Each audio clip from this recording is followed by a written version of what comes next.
S'occuper de soi, c'est souvent considéré chez nous comme une démarche très égoïste, mais pas du tout. On ne peut pas s'occuper des autres si on ne s'occupe pas de soi. Donc, si vous voulez transmettre un chouette message à vos enfants, à vos amis, aux gens avec lesquels vous travaillez, prendre soin de soi.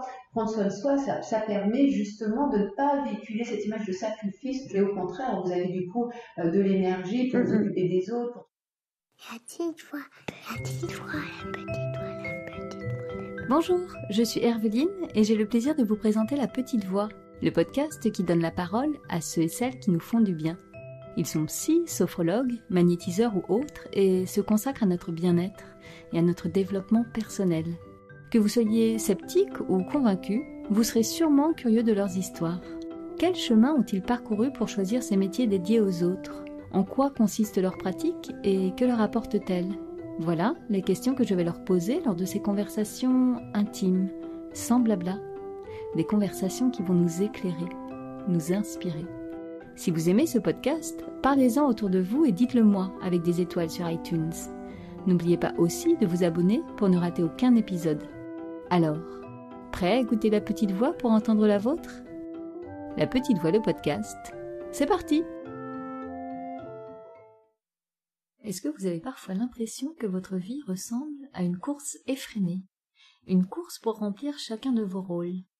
Pour rester la collaboratrice efficace, l'amoureuse sexy, la mère parfaite et l'amie fidèle. Autant de préceptes qui, bien sûr, peuvent se conjuguer au masculin. Cette course remplit nos vies.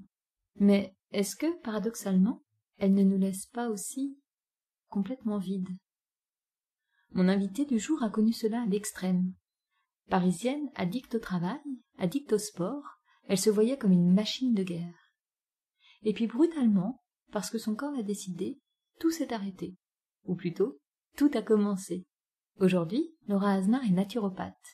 Vous l'entendrez, elle n'a rien perdu de son énergie et de son engagement.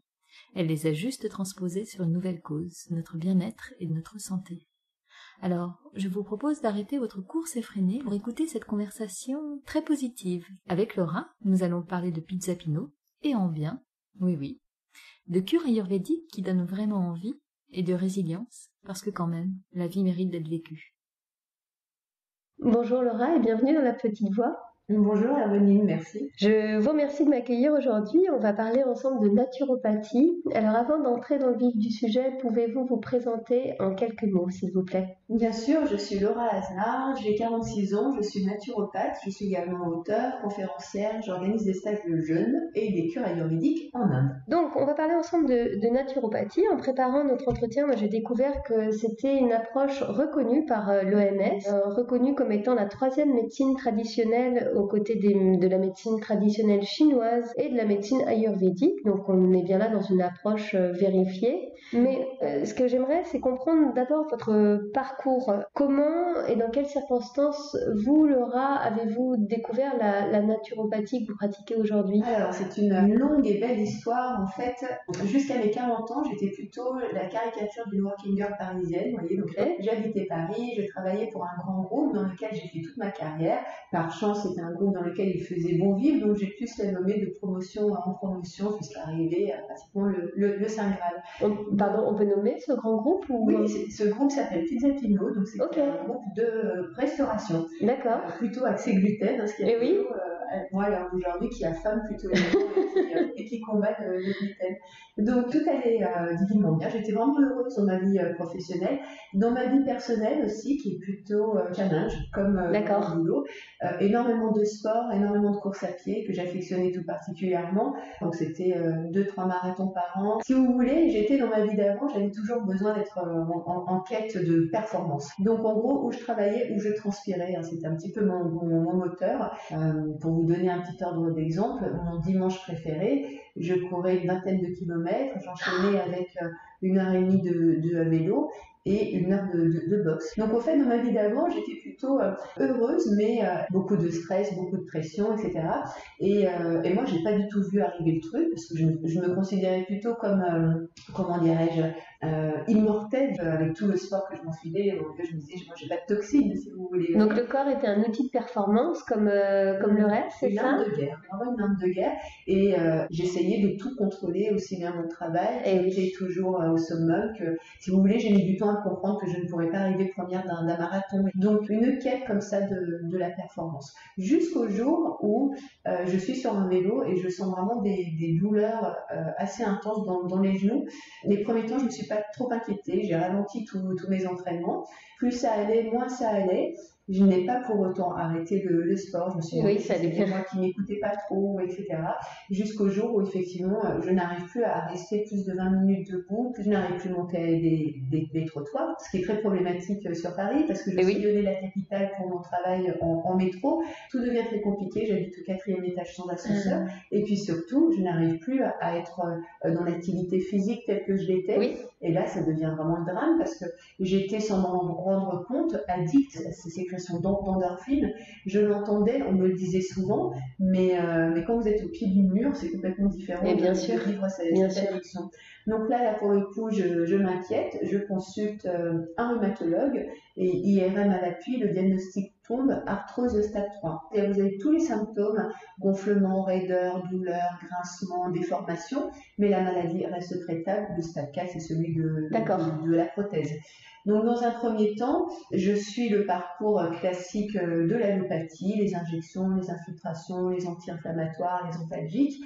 Et plus j'expérimente, moins ça va. Il faut aussi que je fasse le deuil de mon activité physique. Oui, voilà, j'allais vous demander dans quel état d'esprit vous étiez du coup à ce moment-là, puisque c'est l'horreur. Parce que j'ouvre les yeux et je pleure. Je pleure pas parce que j'ai mal aux joues. Il me manque cette activité physique à laquelle j'étais vraiment addict. Tout mon environnement, bien évidemment, est sportif. Les amis sont sportifs, les week-ends sont sportifs. Et oui, tout vous mon mode de vie. là-dedans. Moi, si je ne travaillais pas, je faisais du sport. Et là, tout d'un coup, c'est l'horreur. Ça s'est écroulé, on a l'impression. C'est exactement ça. Qu'il y a eu quelque chose. Vous avez le sentiment d'être complètement incomprise, parce que l'arthrose en soi n'est pas vécue comme une maladie, c'est plutôt vécu comme une fatalité liée à l'âge. Les 40 ans, on disait c'est pas de chance parce que ça arrive très tôt. Donc il n'y a pas de prise en charge, il n'y a pas de bienveillance. Et puis effectivement, il y a moi qui souffre de ne plus faire de sport.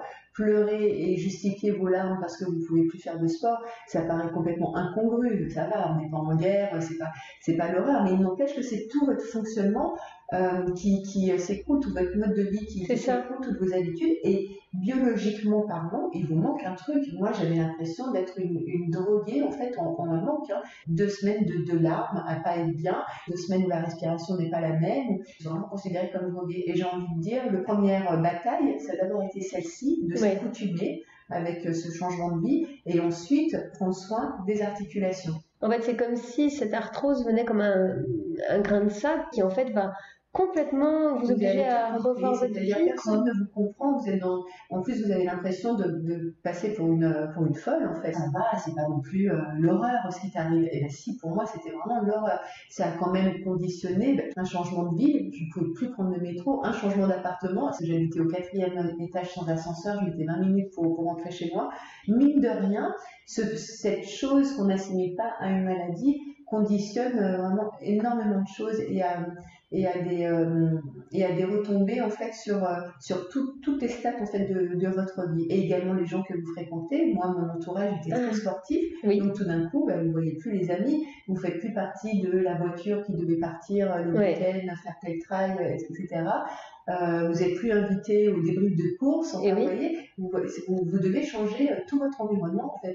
Tout ça est arrivé du jour au lendemain ou à peu près? Du jour au lendemain, et c'est très souvent comme ça chez les sportifs. En fait, on a un seuil de la douleur qui est beaucoup plus lent, si vous voulez, que les personnes qui ne sont pas sportives. Donc c'est généralement comme ça. Et effectivement, quand je réfléchis, en amont, j'ai eu des kystes dont je ne me suis pas méfiée. Je me suis dit, ça doit être lié à un surentraînement, ça passera. Je ne me suis pas écoutée. Est-ce que ça veut dire que quand on est sportif, on n'écoute finalement pas si bien que ça son corps? C'est exactement ça. En fait, le sport fait en excès n'est pas bon pour le corps, n'est pas bon pour l'esprit non plus. La santé repose sur quoi? Sur bien manger, bien boire, bien dormir, bien bouger. Et bien bouger, c'est pas trop bouger. Oui, d'accord. Moi, j'étais tout le temps en transpiration, en fait. Et pour autant, vous n'étiez finalement pas tant connecté que ça à votre corps. Il a fallu... C'est une façon de se fuir, il me semble. Comme le fait d'énormément travailler, j'ai toujours beaucoup bossé. Et c'est vrai qu'à partir du moment où votre journée elle est pleine de travail et pleine de sport, là, c'est plutôt confortable parce que ça vous empêche d'être face à vous et vous demandez, tiens, pourquoi vous n'êtes pas marié, pourquoi vous n'avez pas d'enfant, pourquoi vous n'entendez pas avec Pierre-Paul Jacques, pourquoi vous êtes toujours dans cette quête de la performance. En fait, ça vous permet de vous fuir parce que vous êtes grandement occupé. Donc là, très vite, vous comprenez que la donne est en train de changer. Il y a ces 2 semaines de grands pleurs, là. Qu'est-ce que vous faites quand vous arrêtez de pleurer? Je suis une résiliente. C'est le cas de tous les sportifs. En fait, c'est-à-dire qu'au bout d'un moment, vous dites, bon, mais ça suffit. Une fois qu'on a bien touché le fond, il faut rebondir parce qu'on ne peut pas passer sa vie non plus à pleurer, que la vie est belle, que la vie vaut la peine d'être vécue. Donc, il faut aller trouver ces solutions. Et effectivement, dans un premier temps, je frappe aux portes classiques des podologues, des ostéos, des kinés. Pendant ce temps-là, vous aviez toujours la douleur physique quand même. J'ai la douleur physique. Je fais tout mon petit parcours, mes injections, mes infiltrations, etc. Et puis, je ne sais pas par quelle magie bienheureuse, je me dis, c'est pas possible, il doit y avoir des solutions différentes. Parce que j'ai pas envie de me gaver d'anti-inflammatoires jusqu'à la fin de ma vie. Je n'ai pas envie qu'on me pose de prothèses. Moi, j'en étais pas là. Et donc, du coup, je sais pas par quelle magie, parce que vraiment, la naturopathie me faisait mourir de rire. Hein. Tout ce que je fais aujourd'hui, il y a 10 ans, j'étais vraiment à l'opposé de tout ça. Et je me dis, c'est pas possible, il doit y avoir d'autres solutions ailleurs. Et je me mets à lire des livres que j'avais jamais lus. Là, vous commencez à vous ouvrir un peu. Je commence à basculer. Ça y est, c'est ça, le point de bascule. Et je tombe sur un livre sur le jeûne. Ce livre explique le mécanisme anti-inflammatoire et les répercussions positives que ça pourrait avoir sur l'arthrose, qui est à envisager comme une maladie anti-inflammatoire. Alors là, ça change tout parce que les rhumatologues vous vendent l'arthrose comme une maladie mécanique. C'est l'usure de votre cartilage. Et là, tout d'un coup, j'entends que effectivement, l'arthrose est une maladie inflammatoire. Évidemment, puisqu'on vous donne des anti-inflammatoires. Bien sûr, oui. Sauf qu'elle n'est pas abordée en tant que telle. Et je dis que le jeûne peut avoir des répercussions extrêmement positives de par son aspect anti-inflammatoire. Très bien, je ferme le bouquin et je m'inscris donc à mon premier jeûne. Je savais absolument pas ce qui allait m'attendre. J'y vais sans trop de conviction. Je pars dans un centre de jeûne qui associe le jeûne à des randonnées. On est dans le sud de la France et les randonnées sont très escarpées. Les premiers jours, je me demande ce que je fais là parce que je n'arrive pas à suivre. Bien sûr. Moi qui cumule des marathons, j'arrive pas à suivre une simple randonnée, vous voyez, tout simplement parce que le terrain n'est pas plat.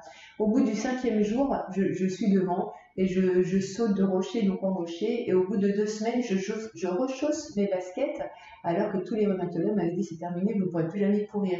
Je rentre chez moi, je chausse mes baskets et le premier truc que je vais faire, c'est je vais courir et je vois qu'il n'y a plus de douleur. Là, pour moi, le champ des possibles s'ouvre. Je me dis d'abord, effectivement, il y a d'autres solutions que celles que l'on connaît. Et puis surtout, je comprends que effectivement l'arthrose est une maladie inflammatoire. J'ai pas envie de passer ma vie à jeûner non plus. Je suis pas une épicurienne, je vais pas me nourrir de prana. Donc l'idée, c'est de me dire comment je fais pour vivre anti-inflammatoire et pour ancrer les effets bénéfiques de ce jeûne-là. Et c'est là où je m'intéresse à l'alimentation. Quelle serait l'alimentation la plus anti-inflammatoire possible? Et je tombe sur des travaux du docteur Jean Seignalé, qui a guéri 97% de ses patients atteints d'arthrose. Jusqu'à ce moment-là, c'était pas un sujet pour vous l'alimentation, pas particulièrement? Moi, je mangeais des bâtons surimi, des barres protéinées que j'achetais en pharmacie, donc évidemment parce que j'avais pas le temps, parce que la cuisine ne m'intéressait pas. Bref, là, je comprends que vraiment, on peut devenir acteur de sa santé. Et ça change absolument tout. Bien sûr. Parce que les parcours allopathiques, c'est plutôt le monsieur en blouse blanche qui a le savoir. Oui. Et vous n'avez plus qu'à appliquer, en fait. Alors, attention, ça a des limites. Je suis pas en train de vous dire que vous pouvez faire tout et n'importe quoi. À partir d'un certain point, on ne peut pas se passer de médecin. Et c'est vrai que ça ouvre le champ des possibles. Et effectivement, je suis à la lettre, et jusqu'à aujourd'hui d'ailleurs, le régime de ce docteur Jean Seignalé. Et c'est vrai que les douleurs ne reviennent pas. Jusqu'à ce que je fasse ITK, les douleurs reviennent. Donc vous allez me dire, mais ça, vous n'inventez rien. Évidemment que j'invente rien, parce que Hippocrate, le père de la médecine, le disait. Nous sommes ce que nous mangeons. Et je trouve ça assez étrange que dans la médecine conventionnelle d'aujourd'hui, il n'y ait pas plus d'intérêt pour l'alimentation, parce que évidemment, ça fait sens ce que vous mangez, puisque une bonne partie de vos aliments vont nourrir vos cellules. Bien sûr. Donc, selon le choix de votre assiette, vous allez plus ou moins maintenir votre niveau de santé. Donc effectivement, je change mon alimentation, je patauge parce que c'est très compliqué de tout d'un coup se mettre à cuisiner quand vous l'avez jamais fait. Je tombe un peu dans l'orthorexie, c'est-à-dire je passe mon temps en fait à dire qu'est-ce qu'il y a dans tel aliment, etc. Je mets vraiment 6 mois vraiment à lâcher prise par rapport à l'alimentation et à comprendre qu'est-ce qui serait bon. Et plus j'avance, plus je chemine, plus je trouve que c'est compliqué, plus j'apprends, plus ça simplifie et plus je me dis mais il faut que je partage. À cette époque-là, je suis inscrite sur Facebook dans plein de groupes, vous savez, d'arthrosique, de polyarthritique, etc. Je lis énormément de souffrance, je lis énormément de désarroi, il n'y a rien à faire. Et moi, de mon côté, plus j'expérimente et mieux ça va. Et je me dis, c'est pas possible, il faut que je partage. Parce qu'en fait, ce que j'entends là dans la description de votre parcours, c'est tout ça vient d'une démarche très personnelle. À aucun moment, le corps médical, sous quelque forme que ce soit, va mettre sur votre chemin l'idée que votre alimentation va aider. À aucun moment, ce sujet-là n'est abordé par les médecins. À aucun moment, et je peux vous assurer que j'en ai vu. Bien évidemment, vous leur demandez, mais qu'est-ce que je peux faire ? Et ils vous répondent, il faut vivre différemment. Moi, on m'a textuellement dit, il faut vivre dans du coton pour éviter en fait la dégradation de votre cartilage. L'arthrose étant une maladie évolutive et irréversible. Je suis retournée voir certains de ces rhumatologues avec mes livres et avec ma médaille de la Saint-Élion, parce que bien évidemment, j'ai dû recourir et j'ai participé à une course qui fait plus de 75 km. C'est pas n'importe quelle course, la Saint-Élion, avec 2500 mètres de dénivelé, et je suis retournée voir 2 rhumatologues, entre autres avec les bouquins que j'ai écrits et ma médaille. Voilà, en disant, vous voyez, et les deux en fait n'ont pas apporté de crédit. Je ne leur en veux absolument pas, parce que finalement c'est grâce à ce manque de prise en charge que je suis allée chercher mes réponses ailleurs, que j'ai eu la chance de les partager, que j'ai trouvé des oreilles pour les partager, et que finalement tout ça a changé ma vie. Mais je voudrais plutôt rester optimiste et je voudrais plutôt voir le verre à moitié plein plutôt qu'à moitié vide. C'est en train de changer. Il y a beaucoup de rhumatologues maintenant qui décrivent des produits laitiers. J'ai beaucoup de patients qui ont des problèmes ostéo-articulaires et dans leur parcours, bien souvent, ils sont envoyés par leur ostéopathe, par leur kiné, des fois par leur rhumato, des fois par leur généraliste. Donc, je vois bien que le regard change. Donc, du coup, je reviens à cette époque où, voilà, vous avez trouvé des clés pour vous et vous souhaitez les partager. Alors, ça va prendre quelle forme ? Je partage très rapidement ce que je fais à travers un blog et à travers un livre pour lequel d'ailleurs j'ai vraiment eu très longtemps le complexe de l'imposteur. Vous n'étiez pas médecin, qu'est-ce que tu vas pouvoir dire ? Et puis je me suis rendu compte qu'on était quand même 20% de la population française à souffrir d'arthrose. C'est énorme, 20% de la population française. De plus en plus, oui. Donc je comprends que je suis pas la seule finalement à être passée par ce truc de il n'y a pas de prise en charge, qu'est-ce que je fais ? Je sais que je peux faire quelque chose, mais quoi, comment, etc.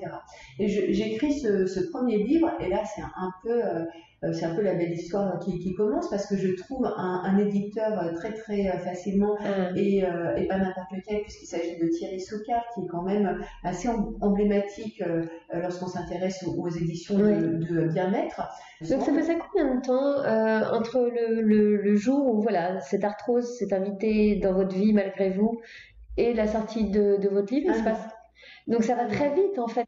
À quel moment dans tout ça vous quittez aussi votre poste? Alors moi je comprends dès la première semaine, lorsque j'arrivais plus ni à marcher ni à grimper mes escaliers, que c'est pas à Paris que je pourrais prendre soin de moi. Moi je suis pas parisienne, je suis une lyonnaise qui a été mutée une vingtaine d'années sur Paris, et tout de suite je comprends, mais instinctivement, que c'est pas à Paris que ça va se passer. Est-ce que si c'est aussi instinctif en fait, est-ce que l'information n'était pas là quelque part pour que aussi rapidement, en l'espace d'une semaine, vous envisagiez ce changement de vie-là?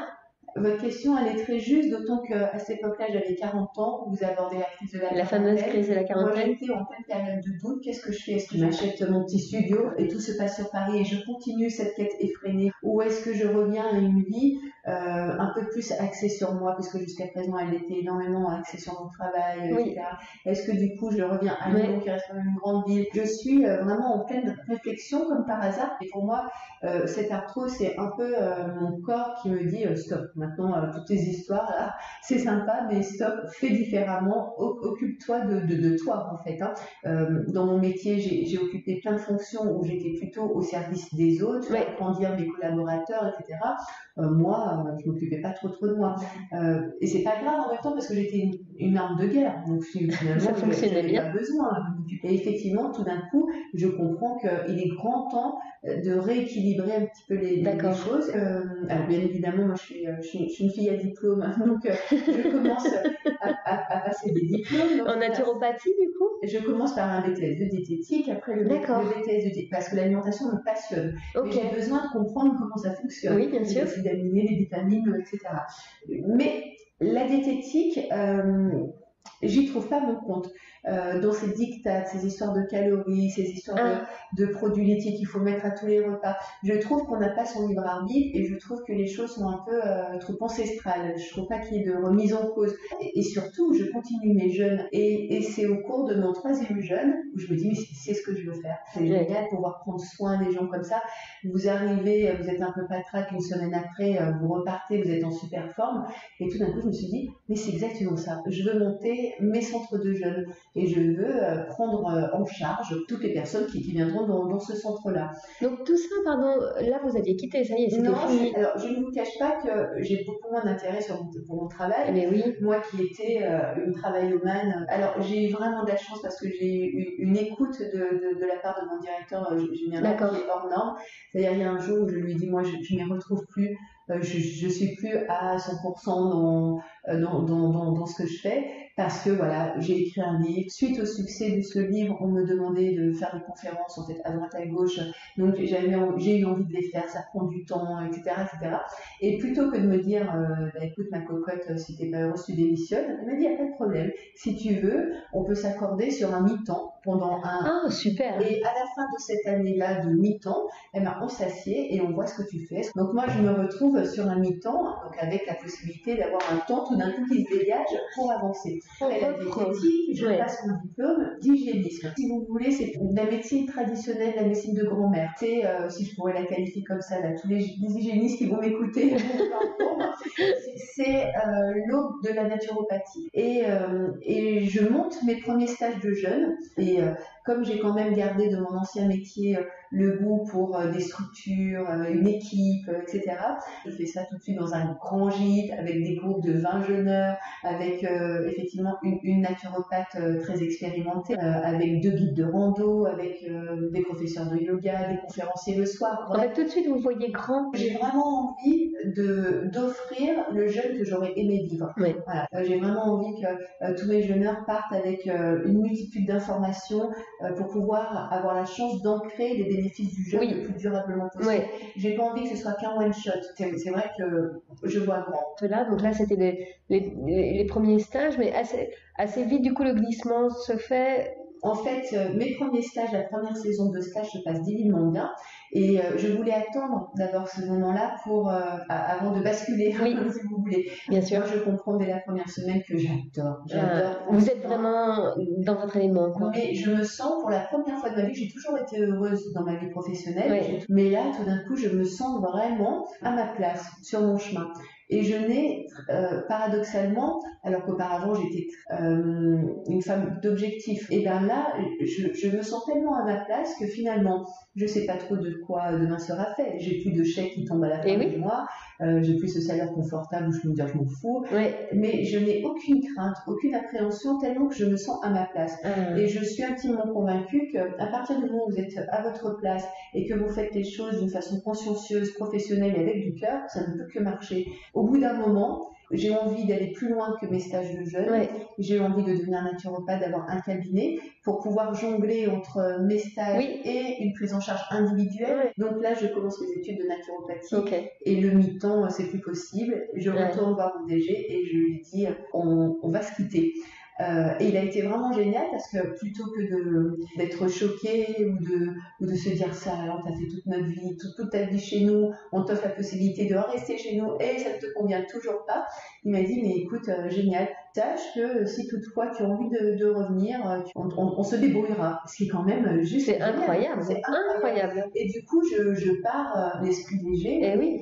Donc là, effectivement, je continue mes stages de jeunes et parallèlement, je passe mon diplôme de naturopathe. Oui. La naturopathie, c'est très chouette. Vous avez plusieurs cordes à votre arc. Vous avez l'aromathérapie, la phytothérapie, vous avez les oligo-éléments, etc. Et c'est là où la naturopathie est vraiment géniale, c'est que c'est une démarche holistique. Si vous venez me voir avec une arthrose, évidemment, j'entends votre symptôme, puisque c'est ce qui vous motive à me consulter. Mais en naturopathie, nous, on va essayer de comprendre d'où vient cette arthrose, quelle est la cause de cette cause. Est-ce que c'est parce que vous êtes acidifié? Est-ce que c'est parce que vous n'apportez pas assez d'alcalins? Donc là, il y a un problème dans votre alimentation, il n'y a pas assez de minéraux, il n'y a pas assez de légumes.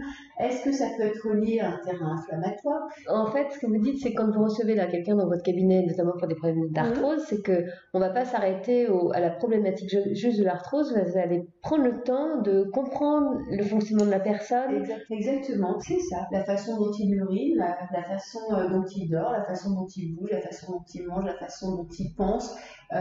Quelles sont ses pathologies? Est-ce que c'est plutôt la sphère respiratoire qui est toujours concernée? Est-ce que c'est la sphère ostéo-articulaire? Comment va la sphère émotionnelle? Parce que bien évidemment, si ça ne va pas là-haut, ça peut pas aller plus bas. Et en même temps, si ça ne va pas plus bas, ça ne peut pas aller là-haut. Tout est lié et c'est pour ça que la première consultation en naturopathie dure entre 1h30 et 2 heures parce qu'il faut prendre le temps en fait de comprendre qui est l'autre dans sa globalité. De faire connaissance. Justement, parce que là maintenant on parle vraiment plus de votre métier, que vous pratiquez depuis combien d'années maintenant? Alors, l'hygiénisme depuis 6 ans maintenant et la naturopathie depuis 2 ans. D'accord. Donc, vous prenez en charge un client qui vient vous voir là en cabinet, donc il y a cette première séance-là. Ensuite, il faut compter combien de temps pour être accompagné? Tout va dépendre de qui vous êtes.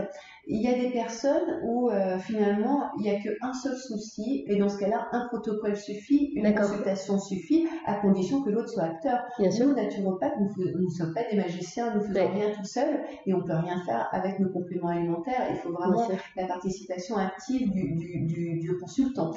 Si c'est plus compliqué, ça peut prendre plus de temps, ça peut prendre un protocole, 2 protocoles, 3 protocoles, ça va dépendre. À mon sens, avec généralement 4 protocoles, c'est quand même le max. Étant donné qu'un protocole dure à peu près 2 à 3 mois, vous voyez, vraiment, normalement, vous faites quand même le tour du problème, surtout si le consultant est acteur. Bien sûr. On a beaucoup parlé d'arthrose, vous intervenez aussi beaucoup sur les problématiques de prise de poids. J'adore ça. Oui, j'adore cette histoire de poids. D'abord parce que j'ai été principalement concernée. Moi, je suis une fille qui a été au régime des années. Ce du sport, je pense que c'était aussi pour maîtriser mon corps où chaque grave était problématique. J'ai oscillé plus jeune entre les épisodes d'anorexie, de boulimie. Donc c'est quelque chose qui me touche tout particulièrement. Et c'est très curieux la vie parce que je pense que ça se ressent parce que comme par hasard, j'ai beaucoup de troubles du comportement alimentaire dans mes consultants alors que c'est pas forcément ce que je mets en avant. En avant, j'ai écrit des livres sur l'arthrose, j'ai jamais écrit de livres sur le poids ou sur les troubles du comportement. Ça me serait tardé. Mais je suis passionnée par le poids. Bien souvent, j'ai affaire à des personnes qui sont désemparées, qui ont beau s'affamer, qui ne perdent plus de poids, et c'est la catastrophe parce qu'on est mal dans son corps, du coup on est mal dans sa tête. Et là, c'est intéressant de comprendre que, ma foi, le poids est en lien aussi avec l'inflammation, donc toujours cette histoire, la santé de l'intestin. Le poids est en lien, bien évidemment, à des déséquilibres hormonaux. Le poids est en lien avec le cortisol. Si vous avez votre petit vélo qui fabrique toute la journée et que vous faites plutôt partie d'une famille à tendance à vous dilater quand ça va pas, vous ne pourrez jamais perdre de poids.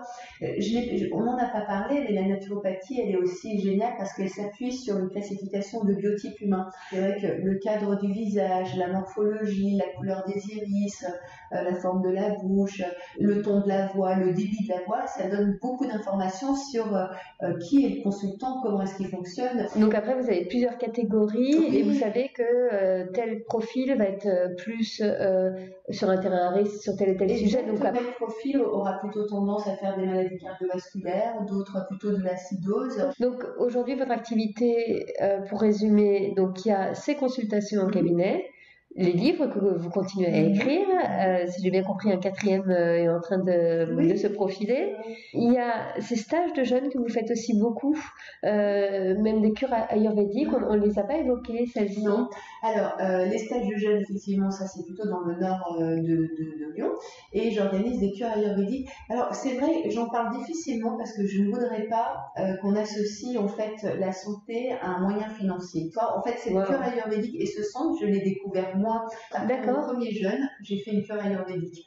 En Inde. En Inde, exactement. Et du coup, pareil, je me suis dit, mais c'est pas possible, il faut que je partage. D'abord, la naturopathie, pour moi, a copié la médecine ayurvédique. Elle est bien plus ancestrale et on retrouve exactement le même fonctionnement. La classification des biotypes, la démarche qui est holistique, c'est ce qui veut dire qu'ils font mouche absolument sur tous les troubles, sur que ce soit l'envie de faire une pause, une dépression, un burn-out, que ce soit une hypothyroïdie, une hyperthyroïdie, un problème digestif, ils font mouche puisqu'ils partent de qui vous êtes, ils ne partent pas du symptôme.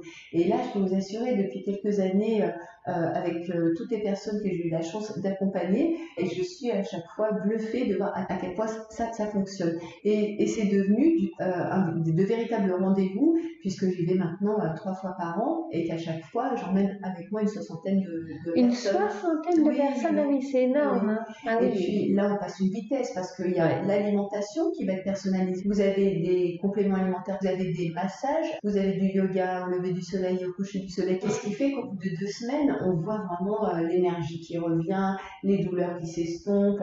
Ils sont vraiment bluffants. Et la naturopathie, c'est la même chose, avec un peu plus de patience, puisque la prise en charge, elle est moins globale et intensive. Et puis moi, je suis pas en train de vous courir après toutes les 2 heures avec votre complément alimentaire. Et en cure ayurvédique, c'est ça. Vous avez quelqu'un toutes les 2 heures qui vous tape sur l'épaule pour vous donner votre complément, vous voyez. Qu'est-ce que vous trouvez, vous, Laura, aujourd'hui, dans ce métier que vous pratiquez sous différentes formes? Qu'est-ce que ça vous apporte à vous? Ah, quel bonheur. Pour moi, j'ai vraiment l'impression, jour après jour, c'est une vraie magie. C'est un vrai bonheur. Je suis consciente de la chance que j'ai d'être heureuse dans ce que je fais.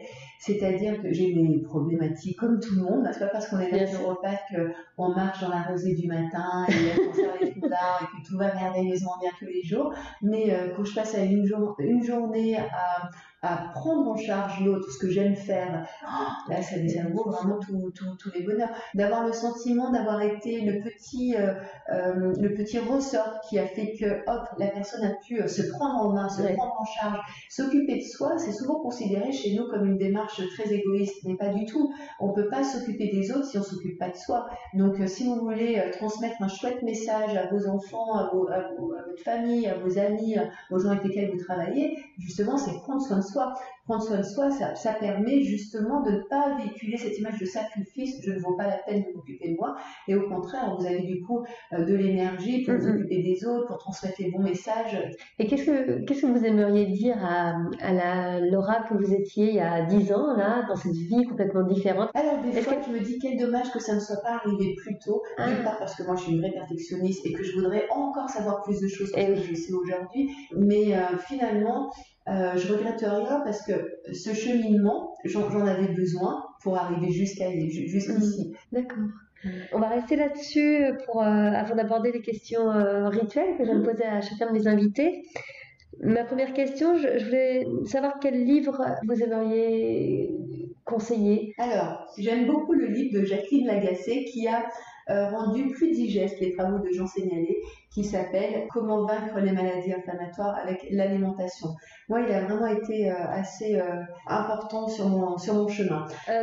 Est-ce que, j'imagine, au-delà de votre alimentation et de votre hygiène de vie qui doit être du coup maintenant très bonne, est-ce que vous avez un rituel bien-être que vous pratiquez au quotidien?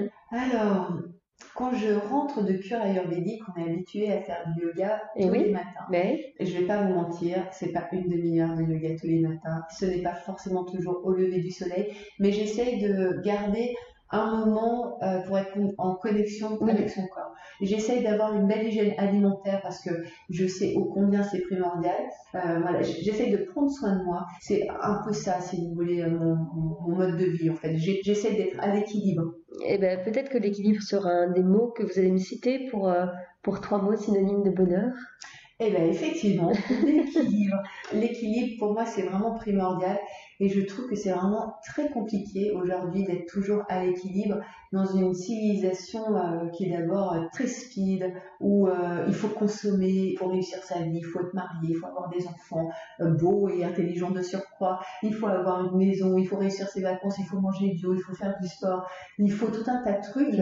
Et du coup, comment ne pas péter un câble, vous voyez, au milieu de tout ça. Donc, trouver son équilibre, ça fait partie du bonheur. Je dirais aussi, mais ça se rejoint, la sérénité, être en quiétude. Être en quiétude, c'est vraiment essentiel. Soi, se retrouver soi, se rencontrer soi. On a souvent tendance à faire sa vie à côté de soi. Parce que c'est très facile d'être happé par ses obligations, le boulot, les enfants, et les journées passent très très vite.